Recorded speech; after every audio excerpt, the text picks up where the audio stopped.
Assalamualaikum warahmatullahi wabarakatuh.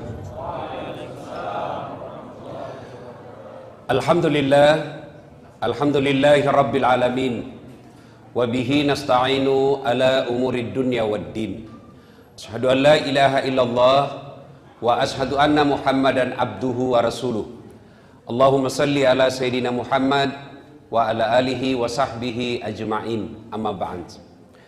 Ma'asyiral muslimin muslimat, adik-adik sekalian yang insya Allah dimuliakan dan dirahmati oleh Allah Subhanahu wa ta'ala. Ketika Allah Subhanahu wa ta'ala menciptakan Nabi Adam alaihissalam, Allah lalu perintahkan kepada seluruh makhluk. Kalau bahasa kita kira-kira begini, seluruh makhlukku, ini ada makhluk saya yang paling mulia. Ini namanya manusia. Hormat kau kepada mereka. Hormat kau kepada Adam. Malaikat, hormat. Tumbuhan, binatang, hormat. Satu makhluk Allah yang tidak mau. Siapa? Iblis laknatullah alaih. Iblis protes. Ya Allah, saya tidak mau. Kenapa? Adam, anak baru kemarin. Anak ke senior. Masa senior hormat sama junior? Gengsi dong. Adam diciptakan dari tanah, saya dari api. Unsur kejadian saya lebih mulia dari Adam. Dia aja nakke. Saya tidak mau. Allah lalu berfirman, iblis, kau sombong rumahnya. Kau sombong rumahnya. Kau tidak mau mengikuti perintahku. Keluar kau dari sorga ini. Diusir iblis dari sorga. Tapi iblis bilang, tunggu dulu Tuhan, tunggu dulu. Ada dua proposalku ini. Ada dua permohonan saya. Apa? Yang pertama kata iblis, ya Allah, berikan saya umur yang panjang. Allah berfirman, oke, proposalmu dikabulkan. Kamu tidak akan mati sampai hari kiamat.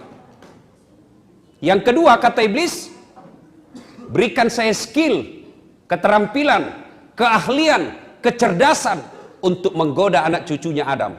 Gara-gara Adam saya diusir dari sorga, saya mau balas dendam. Saya mau cari itu anak cucunya Adam. Saya ajak dia untuk menjadi temanku, supaya dia menjadi sahabatku di akhirat kelak. Allah lalu berfirman, silakan, saya kasih kau segala kemampuan untuk menggoda anak cucunya Adam. Satu yang tidak boleh, jangan cabut nyawanya. Nah, sejak itu iblis dan bara tentaranya, iblis dan para pasukannya berusaha mencari teman sebanyak-banyaknya. Supaya ada temannya di akhirat nanti. Di mana tempatnya akhirat, adek? Iblis, di mana tempatnya? Sudah jelas neraka. Maka dia cari teman sebagai supporter, pendukungnya. Nah, tentu pertanyaan, siapa yang menjadi teman-teman setan? Inilah yang kita bahas pada taklim kita kali ini, teman-teman setan. Mudah-mudahan tidak ada di sini. Mohon maaf juga, 2 kali pertemuan kita tertunda gara-gara kesibukan saya. Ini juga hampir tidak jadi. Saya tadi malam dari Tenggarong sampai Balikpapan kurang lebih jam 2 dini hari, jam 4 ke bandara lagi Balikpapan, sampai di sini jam kurang lebih jam 9, langsung banyak acara. Tidak sempat pulang-pulang ke rumah, baru sampai lagi di sini. Surah saya sudah mulai lowbat. Ya, mudah-mudahan Allah berikan kesehatan. Nah, adik-adik sekalian, teman setan yang pertama, ini informasi dari setan sendiri. Dia bocorkan kepada Nabi Muhammad, mau kak kasih tahu kau siapa di antara temanku, di antara umatmu yang menjadi teman saya? Nabi berkata, bagus ini rahasia ini. Siapa itu? Dulu ada 10 temanku di antara umatmu. Nabi bilang, Nabi, kamasian nentu kau dong. Siapa-siapa itu? Yang pertama kata iblis, temanku yang utama, al-mutakhawilu bis sholah, yang menganggap enteng sholat. Ya rona cule-culei sempajangnya. Itu temannya setan. Mana yang dimaksud menganggap enteng sholat?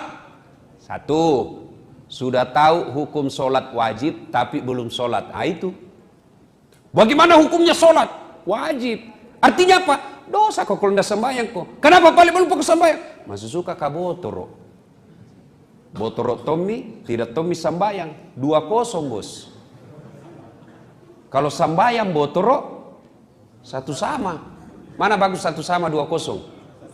Mana bagus satu sama 2-0? Kalau saya 0-2, ndak botoro sambayang juga. Nah, itu yang dimaksud menganggap enteng sholat. Sudah tahu hukumnya wajib, tapi masih mereka tidak sholat. Termasuklah karakternya. Mau tahu orang yang menganggap enteng sholat? Ciri-cirinya, tabiatnya. Hilang uangnya 500.000. 3 minggu nak pikir. Mana bisa hilang itu? Batin aku simpan baik-baik. Di mana bisa hilangin uangku? 500.000 3 minggu dah pikir.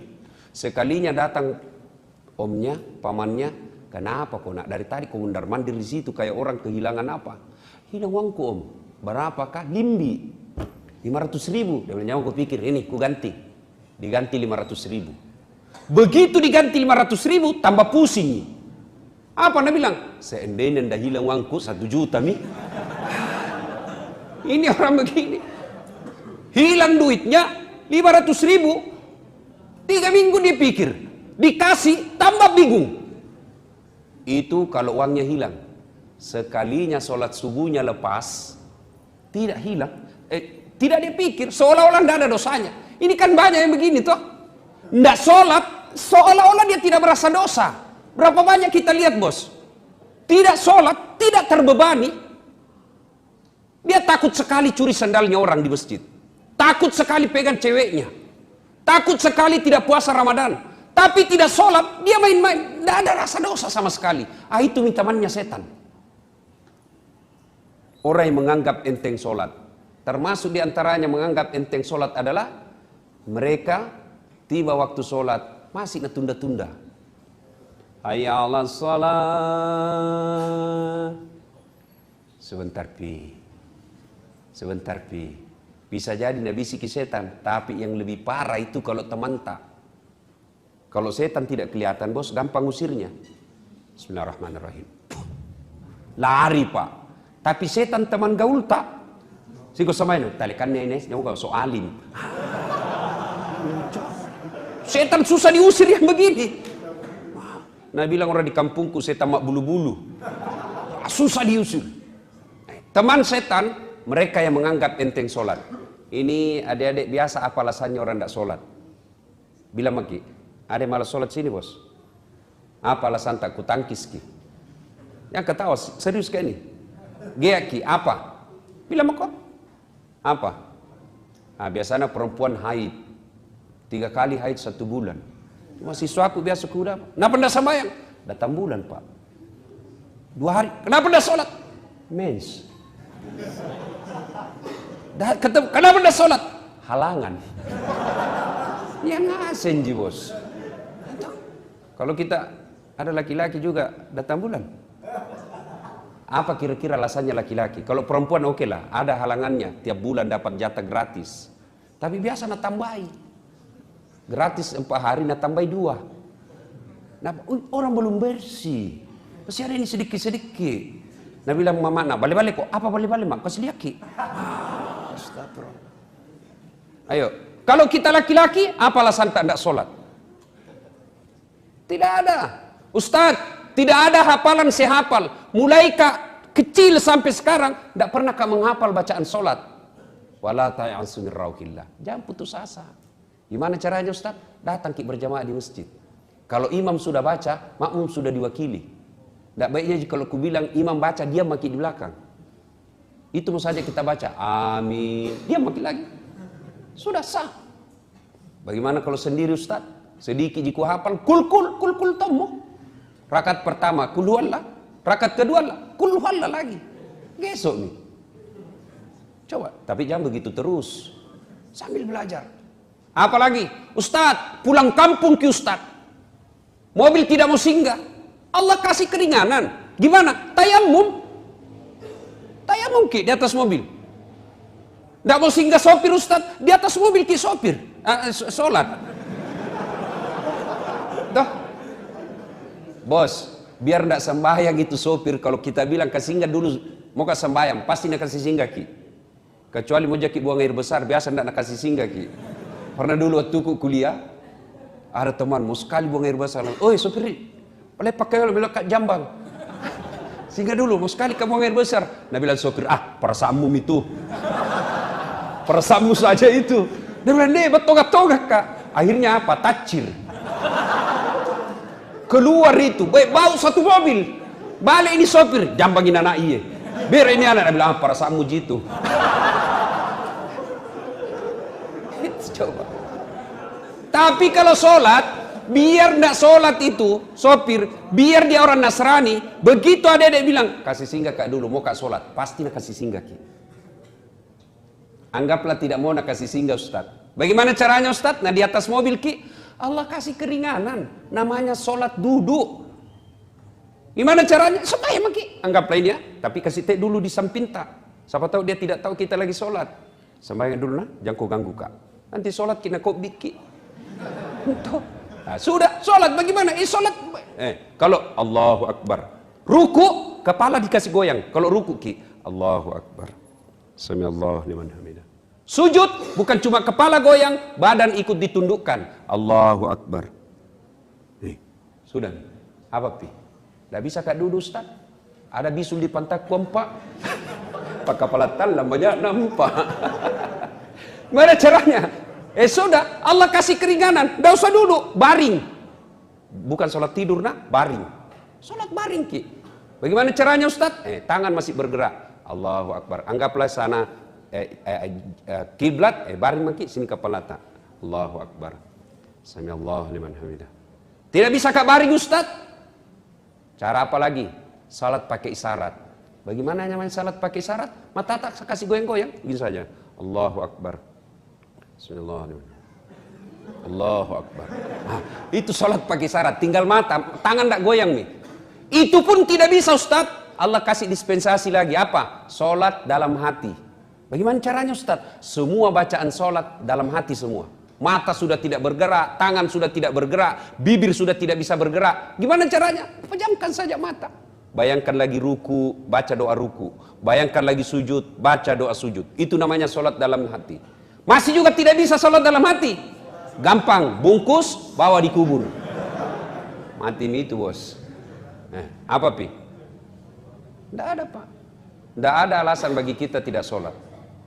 Nah, teman setan yang pertama, al-mutakhawil bis sholat, yang menganggap enteng sholat. Dek, kira-kira kalau 5 waktu ada di musola ini, pagi kita ke kampus, nuntut ilmu adalah jihad, kemudian sore pun kita pergi main basket lah, main bola, mau masuk maghrib ada maki lagi di masjid, nunggu sampai isya, selesai isya kita makan ala kadarnya, lalu malam lagi kita belajar lagi, sampai pagi begitu.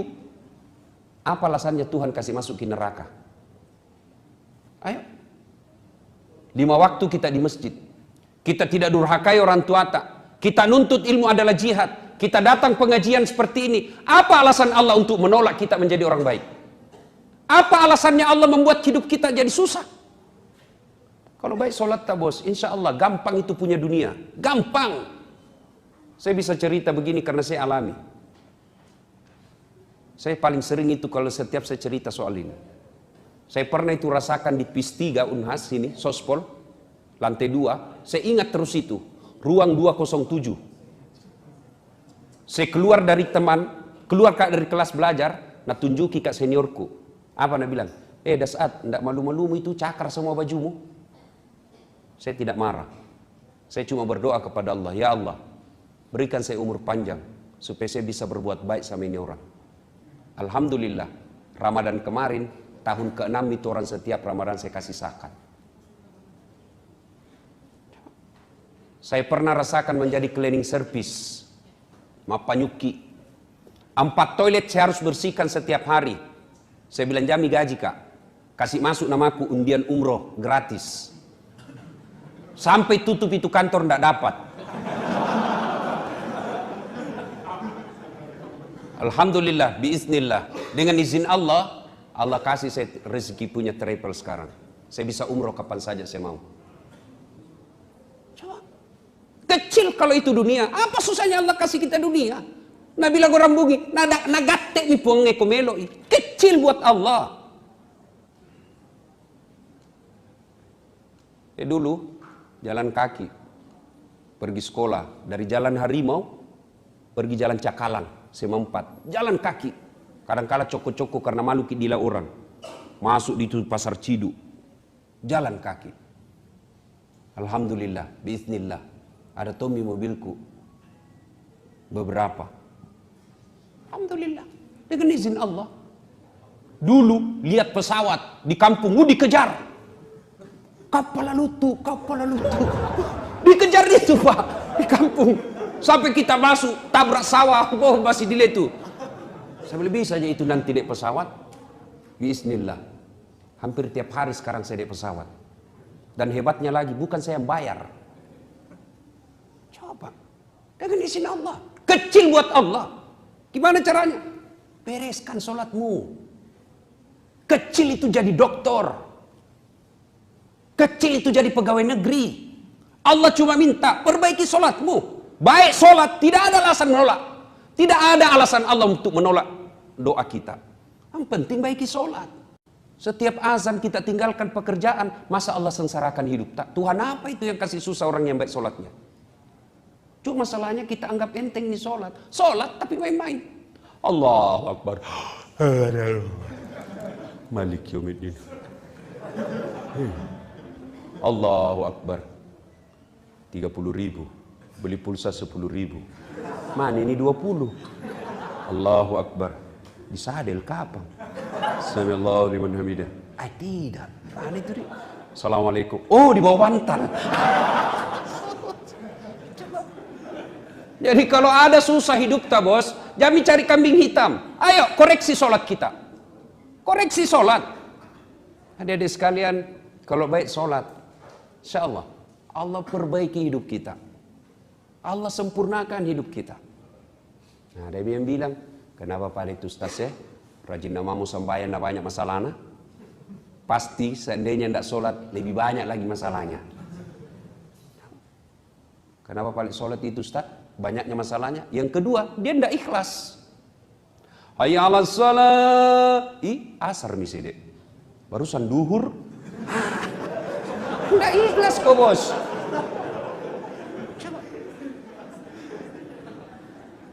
Sembahyang Ustaz, banyaknya susahnya. Yang ketiga, dia sholat tidak seperti yang Nabi ajarkan. Sholat itu tuh nak pakai futsal. Itu tuh nak pakai main basket. Itu tuh nak pakai masuk toilet. Nah pakai lagi sholat. Apa pernah kita dengar riwayat Nabi seperti itu? Coba mi bede. Setiap kita mau sholat, kita bersihkan badan kita. Cari pakaian yang rapi. Mau ketemu Allah ini bos. Nah kita saja mau ketemu sama cewek, tanah biasa kita pinjam parfumnya teman tak. Pinjam dulu parfummu, apa pitu? Ada pitu parfum dipinjam, sudah kau pakai habis mi, tidak bisa kasih kembali. Satu, teman setan adalah mereka yang menganggap enteng sholat. Kalau baik sholat tadi, tidak ada susahnya buat Allah. Coba. Saya kasih ke contoh. Bisa enggak orang hidup kalau dibakar? Dibakar api yang sangat besar. Bisa hidup? Bisa? Hukum biologi mengatakan tidak mungkin manusia hidup kalau dibakar. Tapi kalau Allah yang mau, Ibrahim alaihissalam dibakar dalam api yang sangat besar, menyala-nyala. Ibrahim keluar kedinginan. Kalau Allah mau. Bisa enggak manusia hidup dalam perut ikan? Adik-adik, kira-kira ada orang bisa hidup dalam perut ikan? Kalau saya, ikan masuk di perutku. Coba. Tapi kalau Allah mau, Yunus alaihi salam, ada ulama mengatakan 30 hari, ada ulama mengatakan 40 hari, tapi tidak jadi masalah berapa harinya. Yang penting dalam perut ikan beberapa hari. Keluar hidup. Kalau Allah mau. Pernah lihat got? Musim hujan sekarang. Lihat itu got-got kita. Kalau airnya mengalir ke kanan, kemana benda yang ada di atasnya? Hah? Ke kanan. Kalau air yang ada di atas situ mengalir ke kanan, maka benda yang ada di atas air tersebut mengalirnya ke kanan.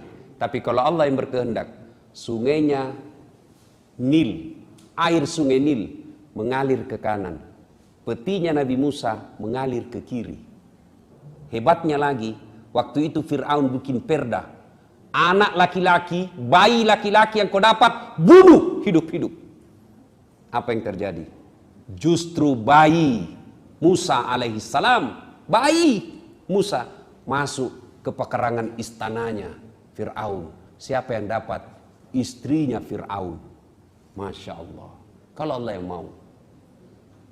Bisa enggak perempuan hamil tidak pernah disentuh laki-laki? Bisa. Hukum biologi mengatakan enggak mungkin, Ustaz. Tapi kalau Allah yang mau. Siti Maryam, wanita suci, tidak pernah disentuh laki-laki, hamil melahirkan Isa alaihissalam. Cuma zaman sekarang banyak tomo saingan sama Siti Maryam.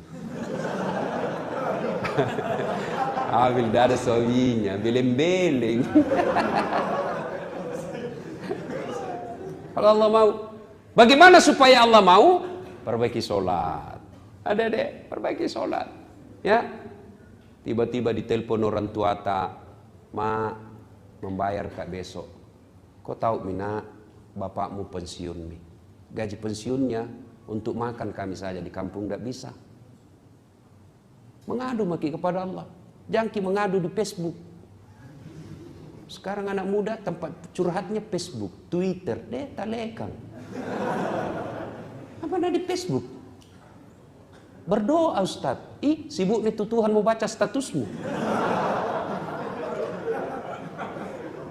Di mana orang berdoa Ustaz? Di atas sajadah. Bangun maki sepertiga di akhir malam. Nangis di hadapan Allah. Ya Allah, Kau larang saya meminta-minta. Kau larang saya mencuri. Kau larang saya mengemis. Kemana saya meminta ya Allah?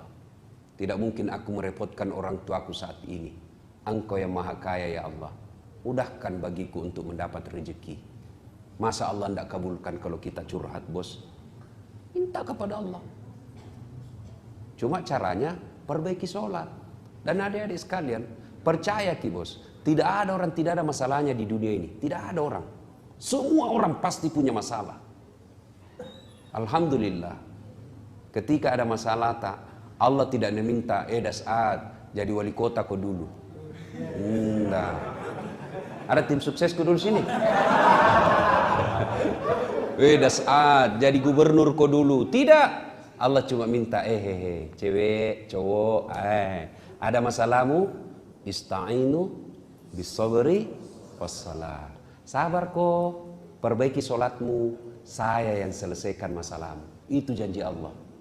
Allah cuma minta, sabar kok, perbaiki sholatmu, saya yang selesaikan masalahmu. Jadi ketika ada masalah dalam kuliah ini, sabar saja, tingkatkan kesabaran, sempurnakan sholat, Allah yang selesaikan itu. Apa itu sabar Ustaz? Apakah duduk-duduk di kandat atau kepala? Sabar kak bos. Oh bukan sabar itu, beleng-beleng. Tuh ya, satu teman setan, al-mutakhawilu bis shalah, yang menganggap enteng sholat. Yang kedua, temannya setan. Ini setan sendiri yang rahasia, bocorkan rahasianya. Siapa yang menjadi teman setan yang kedua? Yaitu qillatul haya, tomakuras siri'e. Kurang rasa malu. Oh ini banyak. Sholat baik, tapi kurang rasa malu. Mana kurang rasa malu?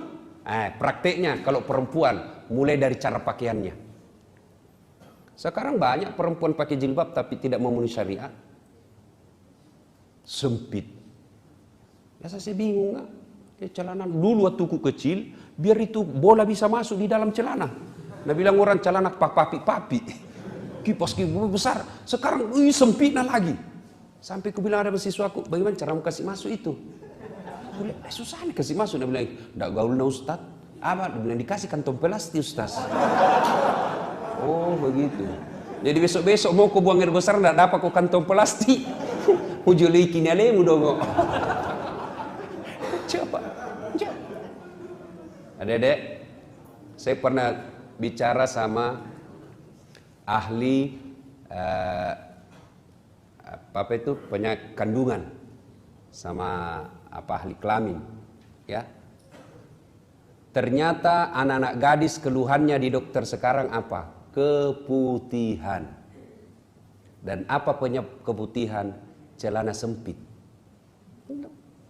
Dan kalau keputihan bedek tidak ditindaklanjuti dan tidak cepat diobati, maka bisa berujung pada kanker mulut rahim.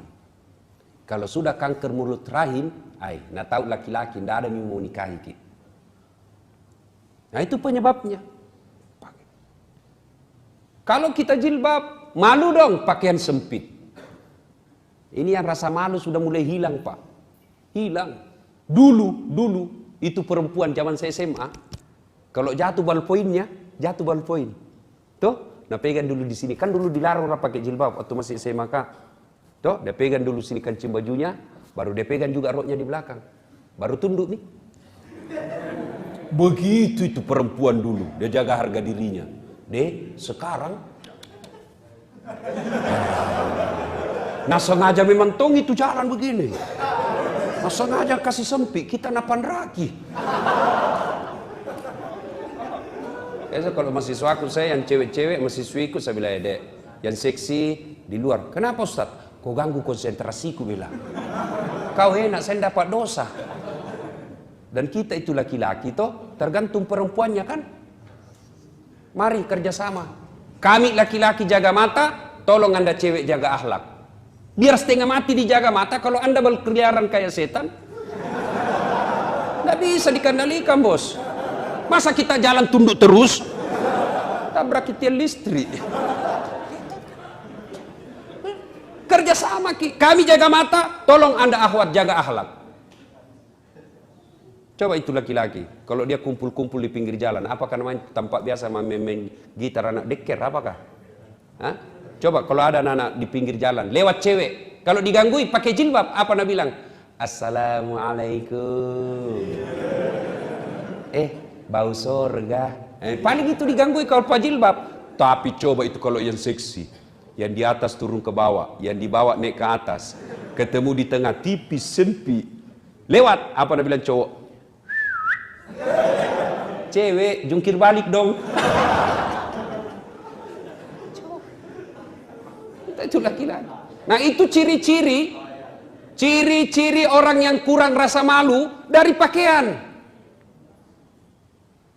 Pakaian orang beriman itu takwa. Takwa itu salah satu diantaranya menutup aurat.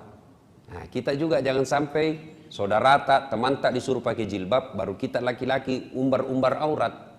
Mana? Pemain futsal, pemain basket, kelihatan pahanya. Dosa juga itu, bos. Mana auratnya laki-laki? Pusat sampai lutut, kelihatan paha, dosa. Masa dosa, Ustaz? Tidak ada nafsu lihat pahaku. Siapa bilang? Siapa tahu ada janda-janda tua? Sudah lama tidak pernah lihat paha tuh. Bisa jadi. Atau bisa jadi laki-laki sendiri yang nafsu lihat pahamu. Iya, bos. Jadi orang yang tebal rasa malunya. Malu dong malu dong kalau kita pengurus takmirnya Al-Aqsa, lalu kita tidak sholat awal waktu. Malu dong kalau kita remaja masjid, lalu kita tidak bisa menjadi teladan. Malu dong kalau kita menjadi remaja masjid, lalu kita malah kelihatan yang lebih bajingan. Itu punya rasa malu. Malu dong kalau bapak kita ustadz, lalu kita kajili-jili. Malu dong kalau kita dosen, lalu kita sendiri yang nakal. Orang yang punya rasa malu, minimal dia malu kepada sesama manusia, terpelihara dari dosa. Nah, orang yang tidak punya rasa malu, lihat nih sekarang. Salah satu sebab hancurnya Republik Indonesia ini karena banyak pejabat publik tidak malu. Makura siri. Ketua DPRD zaman now. Coba banyak pacetong hilang, masya Allah. Nah, apa itu? Tidak punya rasa malu.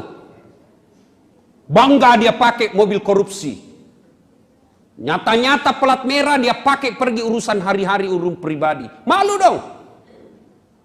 Orang yang punya rasa malu, insya Allah termasuk orang yang baik imannya. Sebaliknya, orang yang tidak punya rasa malu, itulah temannya setan. Yang ketiga, teman setan, qaswatul qalbi, maka doati, kak doro, tidak mempan nasihat. Mana yang dimaksud tidak mempan nasihat? Nah bilang orang di kampungku, selesai dengar ceramah apa? Nah bilang, tan tentong, janjenjong. Apa itu? Tangi tangu, jame jamamu, jame jamaku. Wita topi na witai. Nah bilang Mangkasar, kucini tompi na kucini ki, eja pina doang. Kenapa? Kususai kok. Itu orang keras hati itu yang begitu. Selesai dengar dakwah tidak mempan, dinasehati tidak mempan. Malah apa Nabi bilang?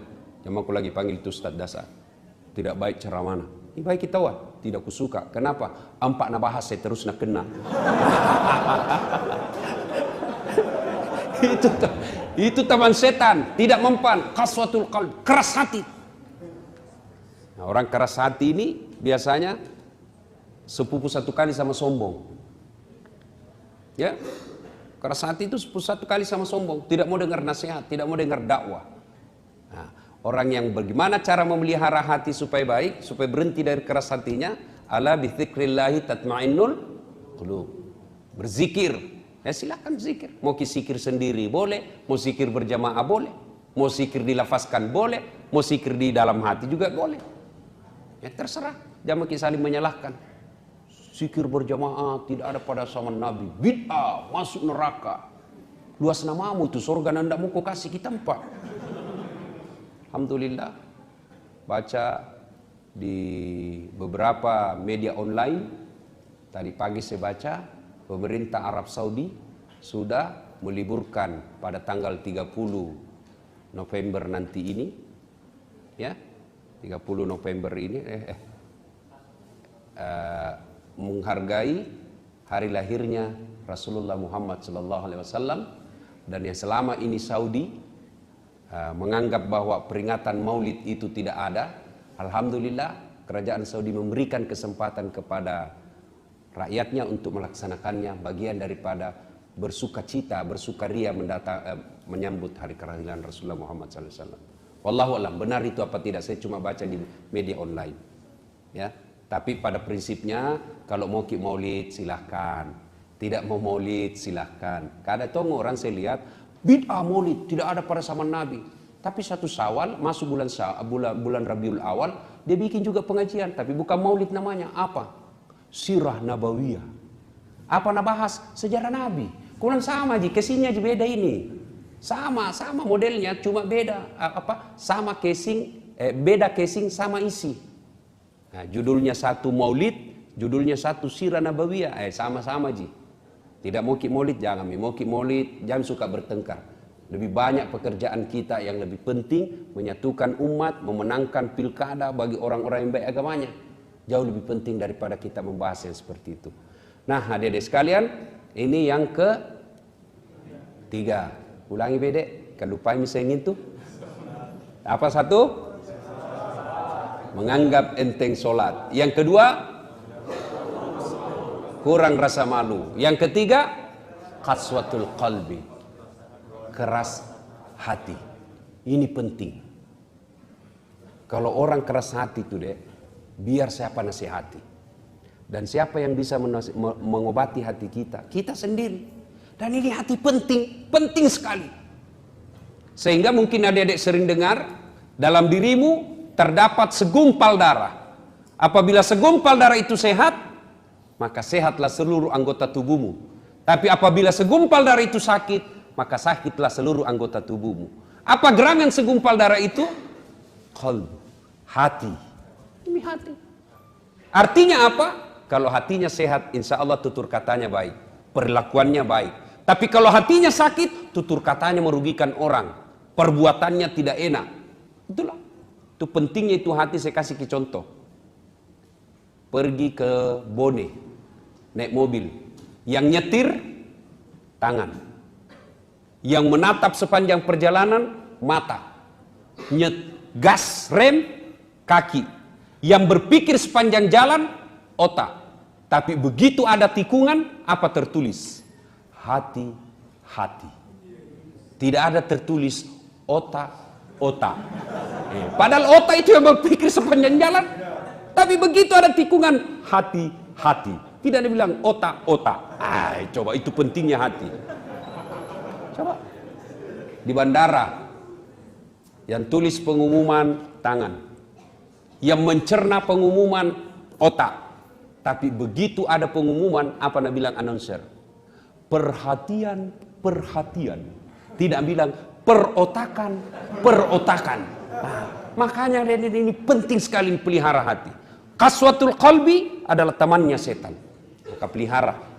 Nah, yang berikutnya, teman setan. Yang keempat, ghaniyun mutakabbir. Orang kaya yang sombong. Kaya apa saja. Kaya harta, namanya hartawan. Pelit, temannya setan. Kaya ilmuwan, pelit, temannya setan. Mana itu ilmuwan pelit? Tidak mau kasih ilmu. Tidak mau bagi-bagi ilmunya. Itu temannya setan.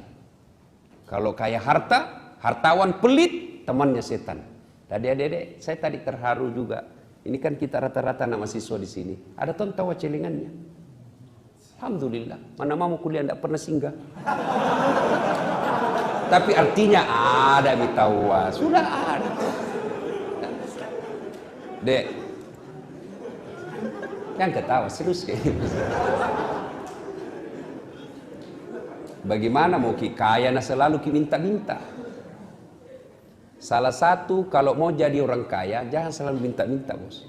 Tidak ada itu orang kaya minta-minta, hanya orang miskin. Maka kalau mau kaya berhenti minta kepada manusia. Yang boleh hanya minta kepada Allah. Allah tidak senang itu tangan selalu begini. Yang Allah senang begini. Mana mau 100 rupiah. Lewat nak bilang teman-teman, sekek no 100 rupiah. Biar nih bos, itu jika kemampuanku. Daripada kau. Nah, sudah. Tidak penting banyaknya. Yang penting ikhlas. Daripada sedikit tidak ikhlas. Banyak ikhlas. Tapi mau lihat pelitnya orang. Oh ini selalu saya alami. Wih, kalau artis diundang, baik kasih pesawat eksekutif kelas, hotel bintang 5. Dari bandara dijemput ada polisi, ada tentara, dikalungkan bunga. Datang, itu artis datang dibawa alamat palsu.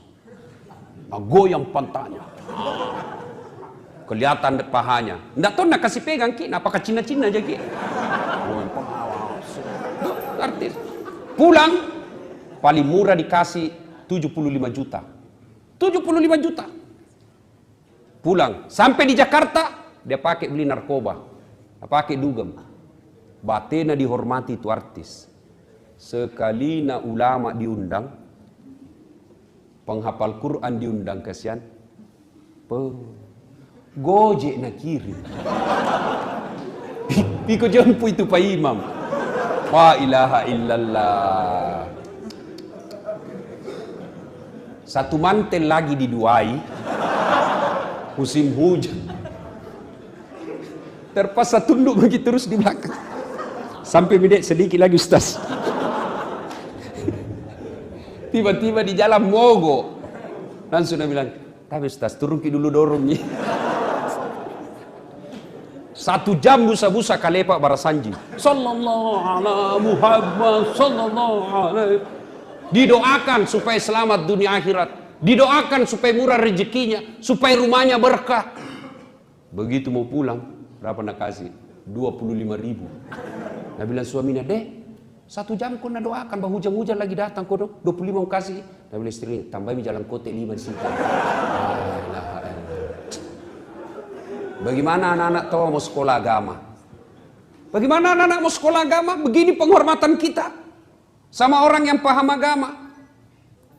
Sama artis yang hanya datang bawa dosa, kita kasih puluhan juta. Akhirnya orang tua bilang apa? Jangan kau kasih sekolah agama. Lihat itu pui mau kasihan 2 jam 20.000 jina dapat. Itu tahu anak gaul 1 jam di lompat-lompat di panggung nyanyi, pulang bawa motor. Oke, lagi lihat pelitnya kita. Coba itu ibu-ibu kalau beli sayur, batena itu si tawar, baku tawar. Sekalinya pergi di mall, tawar ki. Ada-ada yang sering ke mall ini yang cewek.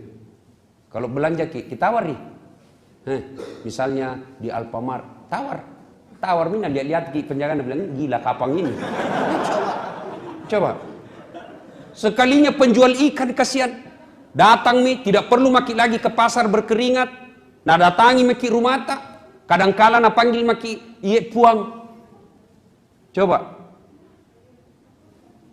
Tidak perlu lagi kita sisi, kadang-kala dia sisiki sendiri. Tambah cantik puan di, mudah-mudahan murah rezeki kita. Beda 200 rupiah kita tawar. Berapa? 5.500 deh. Mahal nih ini. 5.000 mau. Beda 500 na tawar.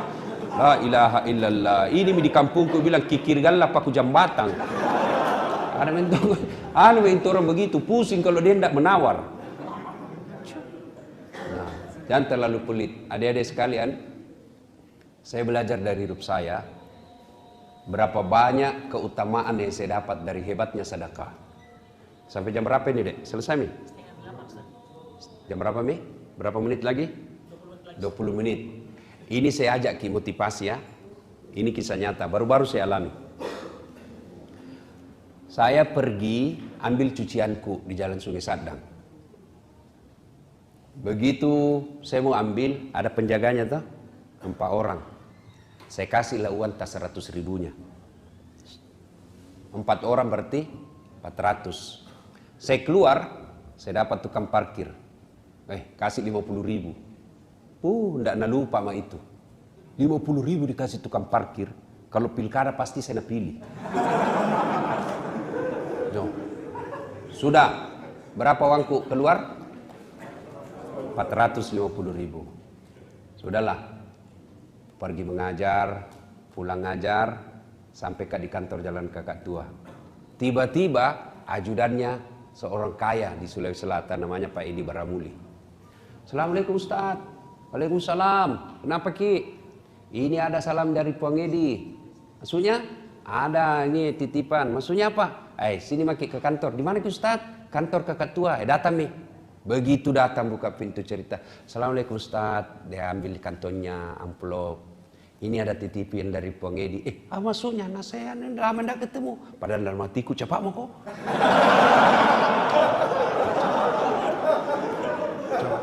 Sudahlah. Basa-basa basi tolak-tolak. Saya Sudah. Pas sudah pegang dalam hatiku, cepat mau kau pulang, kamu kira isinya ini. Masya Allah. Pulang, saya buka itu amplop. Berapa uangku keluar, Dek, pagi-pagi? 450. Pas saya buka, berapa ya Allah ganti? Pagi, sore Allah ganti. Berapa? 10 juta. Belajar kisah sedekah. Allah tidak lihat besarnya. Pernah lagi apa? Ada pagi-pagi datang ke rumah. Pinjam uang. Saya bilang, biar saya kasih pinjam, tidak kasih kembali. Sudahlah, kasih saja uang 150 ribu. Kan tidak enak kasih kecewa. Sudah kasih, tiba-tiba ada lagi ibu-ibu datang. Lalu ibu-ibu datang, Assalamualaikum. Saya bilang, sama istriku. Karena perempuan kita hadapi. Pinjam juga uang rupanya. Saya bilang, jangan kasih pinjam, tidak bisa nak bayar kodok. Kasih saja uang 200. Pulang. Berapa uangku keluar pagi-pagi? 350 ribu. Sore menelpon yang punya pesantren yang di Pangkep, Haji Masrur. Assalamualaikum. Waalaikumsalam. Ada Ustadz Samsi Ali di sini Ustadz, di Wong Solo. Sini ki kumpul-kumpul. Gila saya telepon istriku. Minta maaf sayang. Apa tahu? Sunnah itu panggil sayang sama istri. Pahala. Kita waktu dipacari sayang-sayang. Sekalinya jadi istri, gelek-gelekku. Insyaallah. Sudah saya bilang minta maaf saya. Saya janji makan malam tidak jadi. Tiba-tiba ada panggilan ke Wong Solo. Ketemu Ustadz Samsi Ali. Sudah ceramah. Selesai ceramah, Ustadz Samsi Ali dikasih honor. Maksudnya tidak usah. Sudah ada. Tiba-tiba itu keluar tadi, tikungan ke saya itu amplop. Kenapa saya bukan ceramah? Dalam hatiku cepat kok. Masya Allah. Begitu dipaksa saya dengan ikhlas. Saya bilang, alhamdulillah rezeki. Saya naik mobil, saya buka. Berapa keluar pagi? 350. Berapa gantinya? 15 juta. Coba. Adik-adik, kalau ada mau jadi pengusaha muda, belajar sedekah. Tidak ada orang bangkrut gara-gara sedekah. Percaya itu. Percaya Ki. Ada lagi pengalamanku ini. Selesai Ramadan. Kumpul-kumpul honor. Hitung. Saya bilang sama istriku, kita bangun masjid di kampung. Siap. Bangun. Baru niat itu, suruh gambar, panggil arsitek, gambarkan seperti ini. Sudah, jadi gambar. Apa yang terjadi? Baru niat gambar, tiba-tiba alhamdulillah saya dapat bantuan orang yang dia namanya tidak sangka-sangka, langsung dapat 400 juta. Coba, keajaiban sedekah. Tidak jangkit tunggu kaya. Jangkit bilang banyak Pak, tua Pak kun aku sedekah. Iya kalau tua Ki, kalau mati mendadak Ki. Apa? Coba, bersedekah. Kalau kita tidak punya sedekah dengan harta, sedekahlah dengan ilmu. Gimana caranya? Update itu apa namanya itu? Share itu ceramah taklim malam ini. Share itu pahala, amal jariah. Adik-adik ingat tak kisah Quran? Ketika kita meninggal dan digosok itu mata, lalu kita berkata, hari apa ini? Malaikat berkata, mati mako. Ini kau sudah mati. Lalu apa kita bilang? Ya Allah, kasih kembali saya. Palisu kalinoe puang. Kasih kembali saya ke dunia, meskipun sesaat saja. Kembalikan saya ke dunia, meskipun sesaat. Untuk apa? Sholat? Bukan. Untuk puasa? Bukan. Untuk haji? Bukan. Untuk apa? Saya hanya ingin berkata kata jenazah, saya sedekahkan harta yang aku miliki.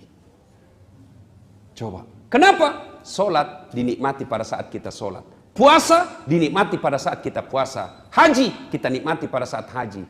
Sementara sedekah, meskipun kita sudah wafat, sedekah itu tetap mengalir. Itulah amal jariah. Kan mulai makin ada teman tak, kita lihat kasihan biar makan susah, bantu. Ada Indomie bos.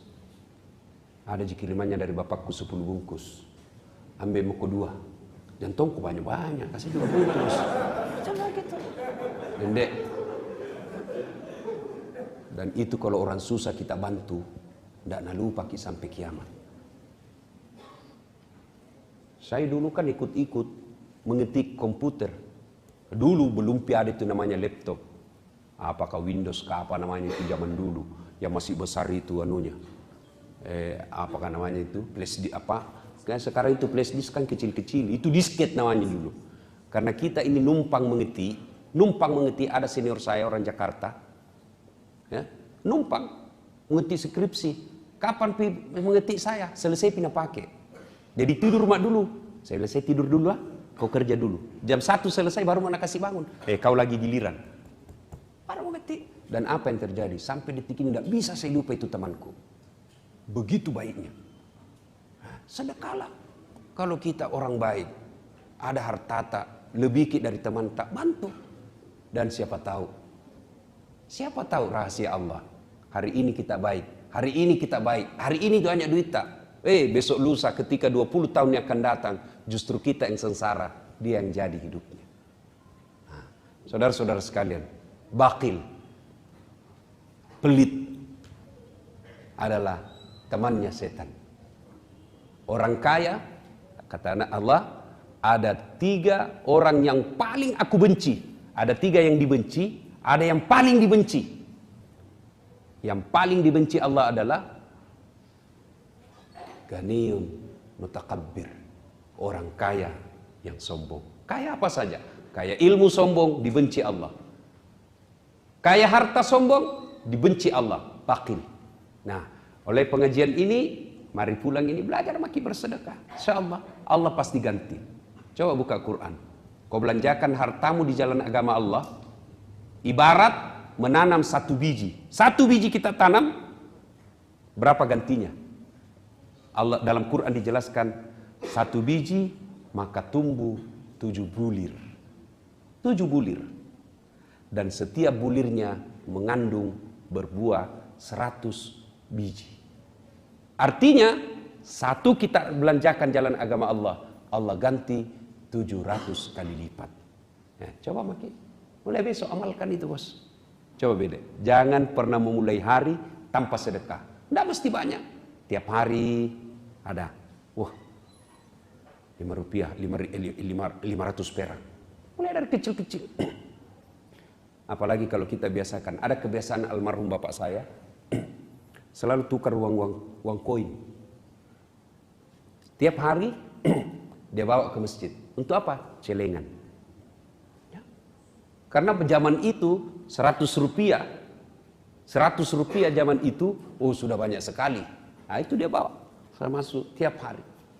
Dan Allah menilai bukan besarnya, tapi rutinitasnya.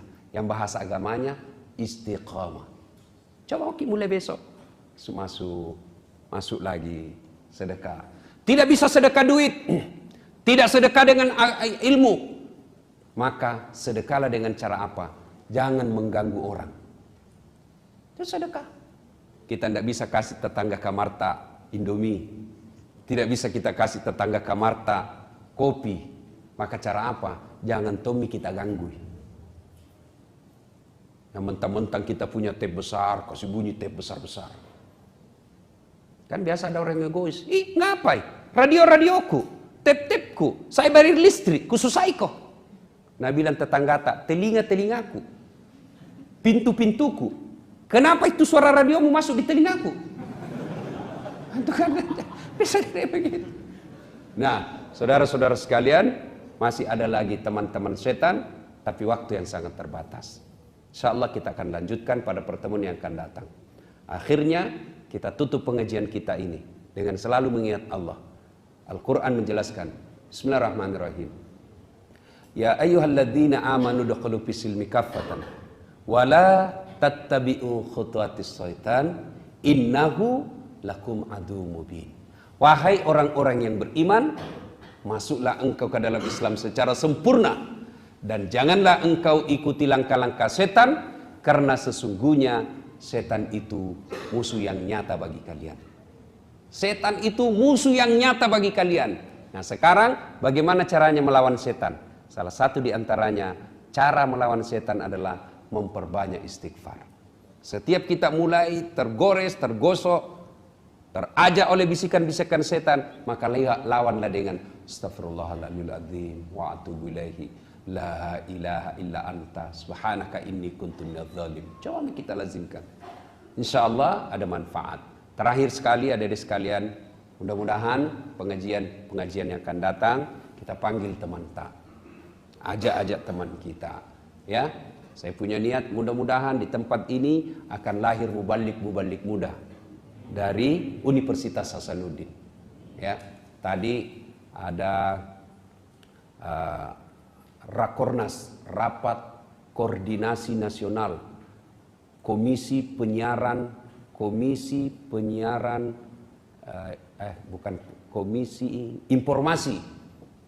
Informasi Publik, KIP, seluruh Indonesia kumpul, saya diminta baca doa.